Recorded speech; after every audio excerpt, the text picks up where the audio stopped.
Christmas శుభాకాంక్షలు అండి అందరికీ. మరి రాత్రి చర్చిలోనే ఉన్నాను, మరి పూట కూడా చర్చిలోనే ఉన్నాను. ఇప్పుడే వచ్చానండి, వచ్చి వంట చేసుకున్నాను. ఇలా కూర కూడా వంకాయ టమాటా ఉంటున్నానండి. టైం సాలదు, ఎందుకంటే చర్చే సరిపోతుంది మాకు. పండగ అంటే చేసుకునేది ఏమిటి, చర్చే మాకు. రాత్రి అంతా చర్చిలో ఉన్నాం. మరి పొద్దున కూడా చర్చికి వెళ్ళి ఇంత ముందుగా వచ్చానండి, వచ్చి వంట చేసుకున్నాను. కొట్టుకాడికి వెళ్ళాలి ఇప్పుడు. కొట్టుకాడికి వెళ్ళి వచ్చాను, ఇప్పుడు మళ్ళీ కొట్టుకాడికి వెళ్తున్నాను. చూడండి, క్రిస్టమస్ మాకు క్రిస్టమస్ కాబట్టి పెద్ద పండుగ ఇది మాకు. ఈ పండుగ ఏంటంటే 4-5 ఉంటే ఇంట్లో ఏదో పిండి వంటలు చేసుకుంటారు. ఒక్కొక్కరు ఉండవాళ్ళు చేయలేరు కదా, మరి నేను పిండి వంటలు ఏం చేసుకోలేదండి. అసలు చేత కాదు చేయటం కూడా. వాటిని ఏదో వంట వరకే, కూరలో అన్నాల వరకే కానీ ఉండేది. అవి మట్టి నాకు చేత కాదండి, పిండి వంటలు మట్టి నాకు చేత కాదు. అది ఏదైనా మా పాప చేసిద్ది, లేకపోతే మా కోళ్ళ చేసిద్ది.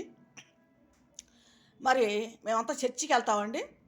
మరి పండగ అంటే మాకు చర్చే. ఇంకా ఇంట్లో వండుకు తింటాం తర్వాత సంగతి.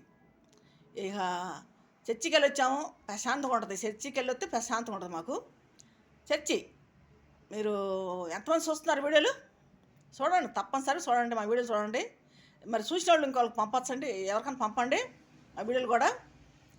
ఎందుకంటే చర్చి పెడతా ఉంటాను, జనవరికి కూడా చర్చి ఎక్కువ వస్తాయి వీడియోలు. ఇప్పుడు వీడియోలు ఉన్నాయి, ఫుల్గా ఉన్నాయండి పెడతాకి. మరి నిన్నంతా పెట్టాను, పొద్దున కూడా పెట్టానండి, ఇంకా ఉన్నాయి, పెట్టే ఉన్నాయి. మరి రేపు పెడతాను వాటిని.